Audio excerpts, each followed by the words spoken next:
EUC.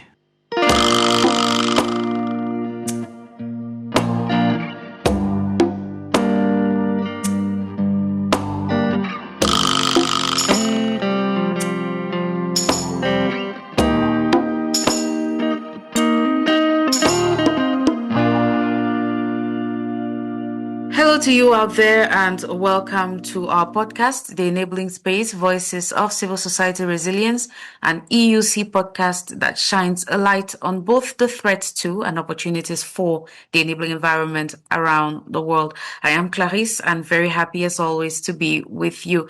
Today's guest is Arjun Bhattarai, president of the NGO Federation of Nepal and a member of the Global Forus Network EUC network member. We will be discussing youth-led mobilization in Nepal, shifts in the enabling environment, and especially in this Gender Justice Month, the intersection between youth activism, gender equality, and democratic participation. Hello, Arjun, and thank you so much for being here. Hello, thank you, Clarissa, for having me in input in this podcast. So hopefully, our listener will have enjoy our dialogue about enabling environment of civil society in Nepal and of course regional and global level. Thank you. I hope they enjoy it too. Thank you so much. And to begin, could you briefly introduce yourself, the NGO Federation of Nepal, and the work that you are currently leading to strengthen civil society across the country? I'm Arjun Bhattarai, and of course, already you introduced me. I'm president of NGO Federation Nepal, and of course, also I'm vice chair of Forus International. And NGO Federation is a national NGO platform of 6,700 NGO and working since 1991. And we are working across the country and of course in like national level policy advocacy, human rights protections, and climate justice and disaster risk reduction and resilient society. And of course, we are mostly on focusing on democracy and civic space is a high priority.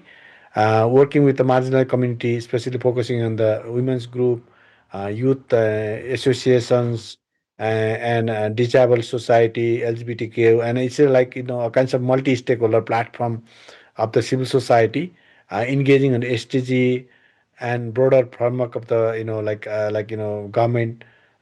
So it's a very very strong, vibrant, and larger civil society platform, working since 3 decades in Nepal and of course in the somehow in the regional level and global level. Thank you so much for explaining all of that. And around the world, we have seen a surge in youth led mobilization, and Nepal has emerged as a powerful example, I must say, of generational change in civic engagement. From your perspective, what distinguishes today's youth activism in Nepal from earlier protest movements that the world has seen? Somehow it's a similarity of many parts of the world. Like the young people, they are demanding corruption, free society, and transparency, accountability, and better utilization of digital space, and of course the overall their intention to nation building and want to be a part of the whole process of democratic space. So in the same kinds of like one interest or intention of the Nepalese youth also, they showcasing since long. And as NFN also we are supporting the youth movements, and for the bringing positive change, not now, and we played very vital role during democracy, for the democracy, and we played very vital role like constitution building process, and also we established powerful voices of the young peoples, women associations and disabled, and also it included in our new constitution, which proclaimed in 2015. So I think it's like the young people, they demanded basically the governance, transparency, accountability, and digital space. So it's like not very new if you see the demand of the young people across the globe. However, Nepal is a particular, like we have a new constitutions, we have new democracies, and a lot of aspiration of young people, a lot of new hope for their better futures. So and we NFN as a civil society, where together with the young peoples for to change this society, and their high intention to get like this corruption free society, prosperity, and of course like this overall achieving of the SDGs. And we are in a parallel way on engaging like with the demand of the young people. So that is the and a lot of changes after like Gen Z movements. So and like now we have been having election in a 5th of March, and many young youth they are context for the new this election. So hopefully young people will come and they will rule our country. So a lot of hope for the futures. All hope for the future. And Nepal's enabling environment for civil society is evolving in the context of political transition. At the same time, young activists are questioning entrenched power structures and demanding accountability. How would you describe the current civic landscape in Nepal, and what opportunities and risks do you see? Of course, so far, our constitution guaranteed like this freedom of assembly, freedom of speech, and like to run the NGOs or to run the civil society, to gather in one place and discuss what we want. But however, like many operational hassles still continue, bureaucratic hassles still continue. Actually, mostly in receiving in like grant from abroad. So as NFN, we are mobilizing and of course engaging, from the bottom to top and top to bottom, to create better environment and ecosystem to civil society. So but still there's a sinking space for the civil society in Nepal. However, like there's a today even we discussed with the Prime Minister office, and they are in the reforming the governance with the demand of the Gen Z. So hopefully in futures, I don't know how we shape the elections and all the things, but always we are optimistic, and we changes a lot of we realize a lot of changes in the countries, during this constitution building process, and of course the after the Gen Z movement. So we are as a civil society we are very vibrant. So we keep our space continue in this situation what we are utilizing, or what we are what we have today. But in futures also, it's as I know civil society leader, I must say we are open society, and our constitution guaranteed for the freedom of assembly, freedom of express. So after the election, even we will build like this, continue in a dialogue and discuss with the government, politician, and parliamentarians. So we want to keep this space, and want to more better situation in futures. So that is our optimism. But if there is like for example, it was like couple of months ago, before the Gen Z movement, the previous government want to they introduced new bill for the CSO, and it was like more strict to the civil society. So we came in a state, we organized the dialogue with the government, parliamentarian. Of course, it was in pending process. So if there somehow like 50-50, one hand I'm very optimistic, and looking the better future for the civil society, and of course our peoples. And other hand, like sometime it should be like a more bureaucratic and more like problem to the civil society. Not only the law and policy in Nepal, is the global scenario is sinking, like in the perspective of like the private sector, a government, or even the people's not that much positive to the civil society. And due to funding crunch of the like in USA, a lot of civil society NGO suffering in Nepal. So there's funding issues, the job cut. So so many like challenge facing by the civil society. However, like as a civil society leader at a national level, global level, regional level, so always we need to be look for the better futures. Thank you so much for explaining. And as you know, this episode is being realized during the Gender Justice Month. So I'd like to explore the gender dimensions of these movements a little bit.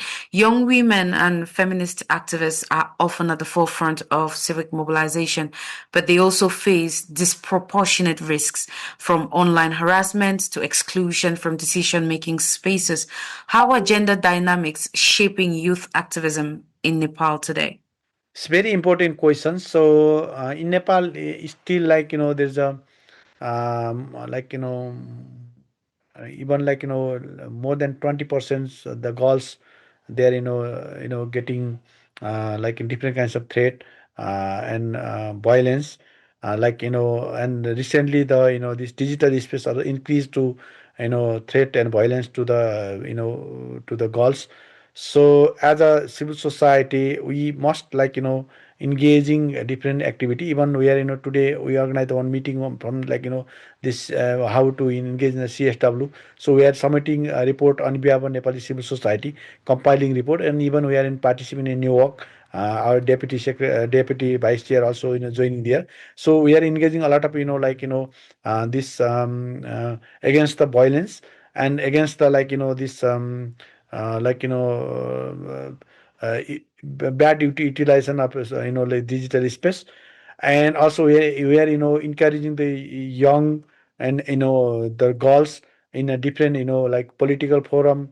And we are encouraging their participation and decision makings and implementation of different development project.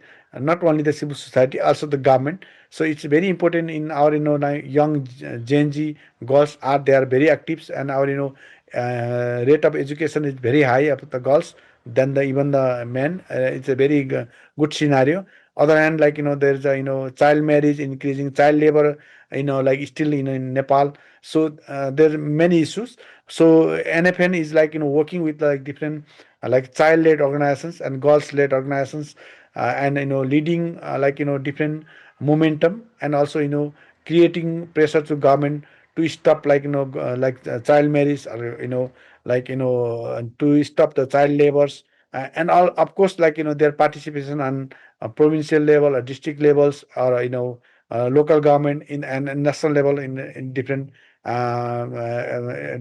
development work or policy process. And the issue of child marriage and child labor is a problem as well in most parts of the world, including, or should I say, especially in sub-Saharan Africa, which we hope that will be eradicated at some point in the future. And do you see meaningful shifts in how young movements are addressing gender equality, not only as a demand towards the state, but internally as well, in terms of leadership, representation, and inclusion?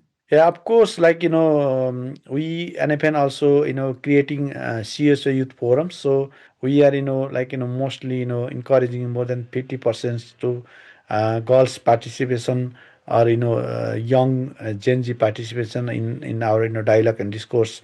And it's like and they are like very demanding now after Gen Z movement. One good narration in Nepal, like at least gender sensitiveness, and also the like geography sensitiveness. And like there's in Nepal somehow like an inequality increase. So after the Gen Z movement, also even NFN leading the inequality movement. So against the inequality. So we are preparing the inequality report. And in we launched in 2025, and we are now started already 2026 inequality. So in terms of inequality in between male and female is increasing, rich and poor increasing. And poor and geography area or rich urban area increasing.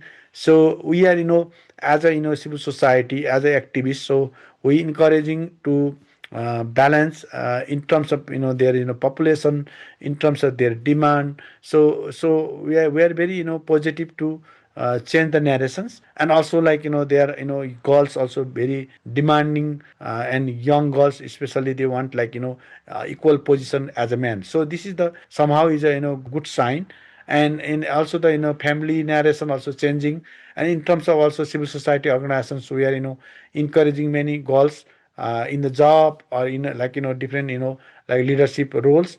So this is a good sign, and of course in as a NFN running different projects. Also we are encouraging the Gen Z and youth girls to engage in our projects. So we want to be more like focusing on like that area also. And thank you for explaining. And across Nepal and beyond, we are seeing informal and decentralized movements gaining significant influence.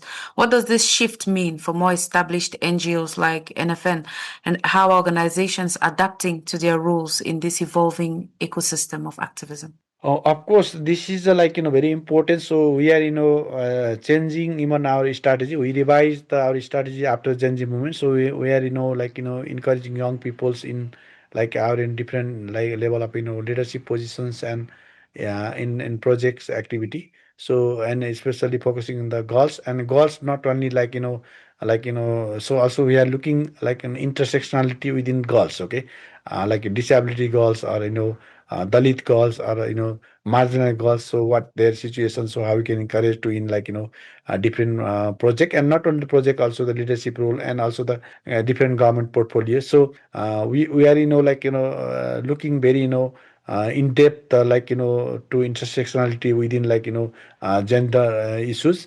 So this is the very urgent. So this is the one paradigm shift of our thinking and our strategic directions. The second, of course, we are like saying that young people's not leaders of futures, they are partners of today. Okay, so we are in engaging the young peoples in different digital space and shaping their knowledge, and engaging in different dialogue and discourse. So not only like NFN, so we are as a confederation of different federations. So we are inviting different thematic federation also in this discourse and dialogue, and they are very positive to to enroll the young peoples and the girls in like different level of opportunity, not only the Kathmandu, so across the countries, and of course in also the we are demanding the regional and global level to encourage the more young peoples, and within the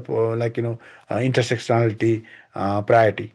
Thank you so much for explaining and for staying with us until now. We have a few more questions before we can let you go, Arjun. And one of them is that a key challenge for international actors is how to support civil society under pressure without exposing activists to greater risk. In your opinion, what should regional and international actors be doing differently in order to provide meaningful, safe, and gender responsive support to activists? One is very important, policy coherence and policy sense and knowledge. So maybe their best practice in the global level, I think we can exchange and share. Second, of course, to support the funding resources, because very important now the like NFN and other stakeholder, sometime getting a lot of funding crunch, because we have many members across the country, so we cannot support. So it's very important to funding support, and capacity building also very very important. So national international level capacity building, exposure also very important. So international many meetings, so we can invite some civil society activists, leaders, young peoples, young girls in like national international platforms. And I think one is very important, engaging with like donors, and encourage them to support to civil society. Those are really working in the ground, and creating a lot of space for this in this in these transitions. And also I think sometime also the international players engaging the UN systems, UN mechanism, even sometime also the European government, or national government, sharing some positions, the global perspective, that encourage to at least, and also give a good space to the national platform. So I think these are like a couple of things as an international player, Forus and other international player can play and support to continue, to create a better space and ecosystem to civil society in this critical time. Thanks for sharing. And one of the biggest challenges is also ensuring that local struggles, including those led by youth and feminist activists, influence global policy spaces. How do you think we can better breach the gap between grassroots mobilization and international decision making arenas? And what role can networks like NFN play in that process? Yeah, of course, it's very important question. So as an NFN, so we have like grounded experience. So as an NFN, also collecting and showcasing like best practices, their problems, and their issue and agenda at national levels and regional level and global level. So I think NFN can like collect the stories, narrations, their voices of the voiceless, and share to the regional level, global level, to forest platforms, other international platform, and that should be go for the decision level. And sometime always people sitting in New York and making decision, or sitting in Brussels and making a decision, that is not good. So as an activist, I must suggest to global leaders or global decision makers, let's listen to the peoples, those are engaged in the ground. Okay, so then that voices we can bring, and of course it will be helpful to to real further make a real decision. And of course it's not only the decision, it's the agenda of the localization, because all we are working for the peoples. Okay, so at least need to listen the people. So as an FN, that that bridging gap we can fulfill. And of course it's very important to to sustain our plans, to sustain our policies, to sustain our funding, and also the materialize what our visions. And of course we can achieve that visions when we'll get the reality from the ground. Thank you so much, Arjun, for sharing your insights with us. It's been incredibly valuable to hear your reflections on youth mobilization, on the enabling environment, and the importance of gender responsive approaches in strengthening democracy. Thank you, Arjun. Thank you so much. So I must say one very important things we need to include, that the budget always should be in inclusive and gender responsive, and focusing and targeting to the young Gen Z girls across the globe, and of course it's Nepal. So it's a very priority in futures. Thank you so much. Thank you for adding that. And to you, our listeners, thank you so much for staying with us. Today, we spoke with Arjun Bhattarai, president of the NGO Federation of Nepal, about youth activism, shrinking enabling environment, and how gender justice must remain central to civic resilience. Stay tuned to the EUC platforms for more updates. And until next time, take care. EUC.